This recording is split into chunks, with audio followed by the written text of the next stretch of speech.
The glow from her phone's screen flickered against the dimly lit walls as she sat across from me on the couch. The soft murmur of the television filled the silence, but my attention was locked on her hands, her perfectly manicured fingers tapping swiftly, then pausing as if hesitating. A second later the message was gone. Just like that.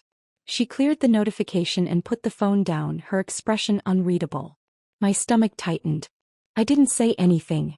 Maybe I was imagining things. Maybe it was nothing. But something about the way she did it, so fast, so deliberate, set off a quiet alarm in my head. I forced a smile, trying to push the thought aside, but I felt it creeping in like a shadow. That night, as she stepped out of the shower, wrapped in nothing but a towel, my eyes caught on something unexpected: lingerie. A silky black lace set laid out on the bed. Elegant, delicate, expensive. Not something I'd ever seen her wear before. I leaned against the doorway, arms crossed. "You going somewhere special?" I asked, keeping my voice light. She met my gaze through the mirror, a small, effortless smile forming on her lips. "Just felt like treating myself." I nodded, pretending that answer was enough. But deep down I knew it wasn't. Lately something felt off. She was always on her phone, her fingers moving fast across the screen before she'd lock it, turning it face down like it was second nature. At night I'd glance over, see the glow of the screen reflecting in her eyes, but the moment she noticed me watching, she'd flip it over and act like nothing happened. It wasn't just that. She started working late, more than ever before. "Deadlines," she'd say, her voice casual, but her eyes never quite meeting mine. Some nights she'd come home tired, distant, barely acknowledging me. Other nights she was the opposite, overly affectionate, as if making up for something. The shifts in her mood didn't make sense. I told myself I was overthinking, but doubt kept gnawing at me. I had to know. One evening I drove to her office, parked across the street, and waited.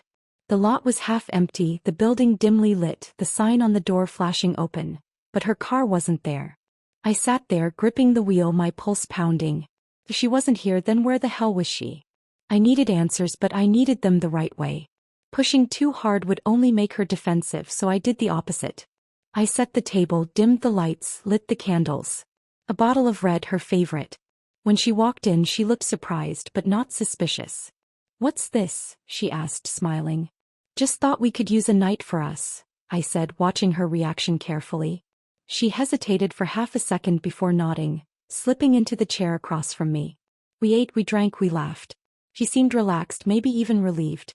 After the second glass, she leaned closer, her fingers trailing along my wrist before moving to my cheek. Her lips met mine, soft and slow like old times. But as I breathed her in, something felt off. A scent that didn't belong. Subtle, unfamiliar, lingering on her skin. Not her usual perfume. Not mine. The warmth of her kiss didn't erase the cold pit forming in my stomach. My mind whispered the one thing I didn't want to admit. This wasn't my scent. I couldn't ignore it anymore. The scent, the secrecy, the sudden shifts in mood. Something was happening and I needed to know what. The next morning, while she was in the shower, I checked her purse. My hands were steady, my heartbeat wasn't. I wasn't searching for anything specific, but I found something anyway. A folded receipt from a restaurant we'd never been to. Expensive. A dinner for two.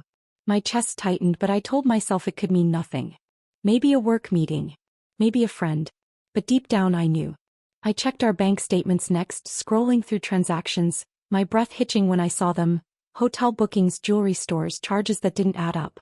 My mind raced, trying to make sense of it, but the answer was obvious. I met my best friend for a drink, laid it all out. "You're sure about this?" he asked, frowning. "Could just be a misunderstanding." I stared at him, my grip tightening around the glass. "Then why is she lying to me?" He exhaled, shaking his head. "You need proof." He was right. Guess I'd have to get it myself. I needed to see if there was anything left to save. Maybe I was wrong. Maybe I was losing my mind. So I planned a weekend just for us. No work, no distractions, just time together.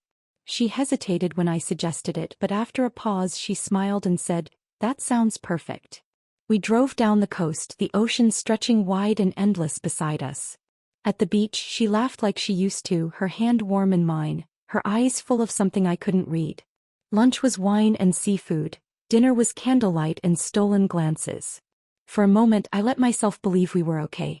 That night in our hotel room she leaned into me, her lips meeting mine with a slow, deliberate heat. I kissed her back, searching for something: reassurance, connection, truth. But as my hands rested on her waist, the thought crept in, unwelcome and sharp. What if this was all just a performance? A way to keep me from looking too closely, from asking too many questions? The doubt settled deep. And no matter how much I wanted to, I couldn't shake it. It happened by accident. She had left her gym bag by the door, half-zipped, her usual phone charging on the nightstand. I reached for the bag to move it and heard a dull thud, something small hitting the floor. A second phone. I froze. It wasn't hers. At least not the one I knew. The case was plain, no fingerprints or smudges, like it was barely used. My pulse pounded as I pressed the power button. No lock screen. No passcode. Just messages. Can't wait to see you again. Last night was incredible.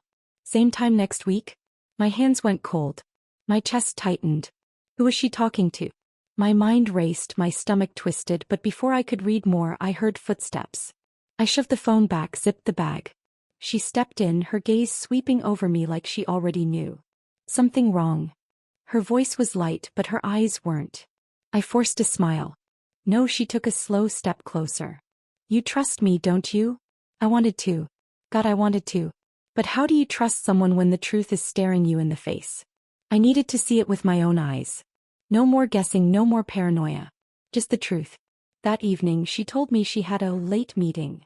I nodded, kissed her goodbye, and followed her the second she pulled out of the driveway. Her car weaved through the city streets, never hesitating, never second-guessing. She knew exactly where she was going. When she finally stopped, my stomach dropped. A hotel. Not a fancy one, not some anonymous chain, but a place tucked away on the outskirts of downtown. A place meant for secrecy. I parked down the street and waited, heart pounding against my ribs, my grip tightening around the steering wheel. Minutes dragged like hours, every light behind those windows a possibility, every shadow a confirmation of what I already knew. Then the door opened. I watched, breath locked in my chest, as he stepped out first. Tall, familiar, impossible to mistake. My best friend. My mind went blank, my vision narrowed. The betrayal hit harder than I thought it would. She followed seconds later, laughing, touching his arm. And just like that, everything I had left shattered. My hands clenched into fists as I walked through the hotel lobby, my breath shallow, my heart slamming against my ribs. Every step felt heavier, fueled by rage, by betrayal, by the image of them together. I didn't think. I didn't hesitate. I stormed down the hall, found the door, and shoved it open without knocking. She gasped, startled, but only for a second. The shock in her eyes faded almost instantly, replaced by something colder, something calculated.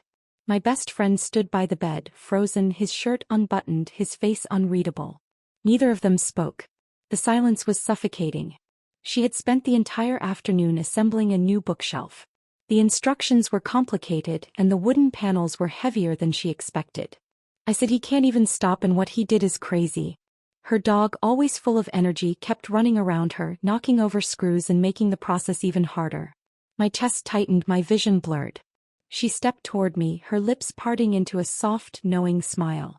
You've got it all wrong, she whispered, placing a hand on my chest. Then she kissed me. Slow, deliberate, almost soothing. A distraction. A manipulation. I couldn't move. I couldn't breathe. My best friend still hadn't said a word. And that told me everything I needed to know. I walked out of that hotel room numb, the taste of her still lingering on my lips like a cruel joke. I didn't feel the cold air hit me as I stepped outside. I didn't hear the city around me. All I could think about was revenge. She wasn't going to get away with this. Neither of them were. I started with her parents, showing up at their door, telling them everything. Shock, disbelief, then silence. They exchanged glances, uncomfortable, hesitant. Are you sure? Her father finally asked. That hesitation burned. Next, I went to our friends, our colleagues, anyone who would listen. I laid it all out, expecting outrage, support.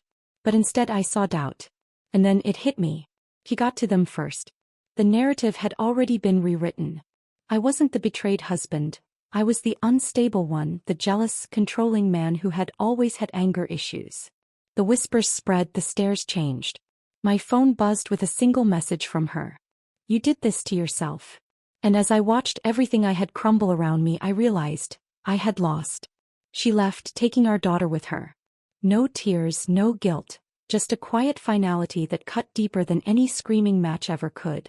My best friend, know him, stood by her side, his hand resting on her back like it belonged there. No hesitation, no shame. Just certainty. Our friends? Gone. One by one they stopped calling, stopped answering, stopped believing. The story had already been decided, and I wasn't the victim. I was the villain. The rumors followed me to work, whispers in the hallways, cautious glances in meetings. My boss pulled me aside, voice low and measured. We can't have this kind of attention here. I knew what was coming before he even said it. By the end of the week I was officially a liability. Now I sit in an empty house that no longer feels like mine, staring at a framed photograph on the table. Me, her, our daughter. A frozen moment from a life that no longer exists. My hands tighten around the frame, but I don't throw it. I don't smash it. I just stare, because that's all I have left. Memories of a life that was never real.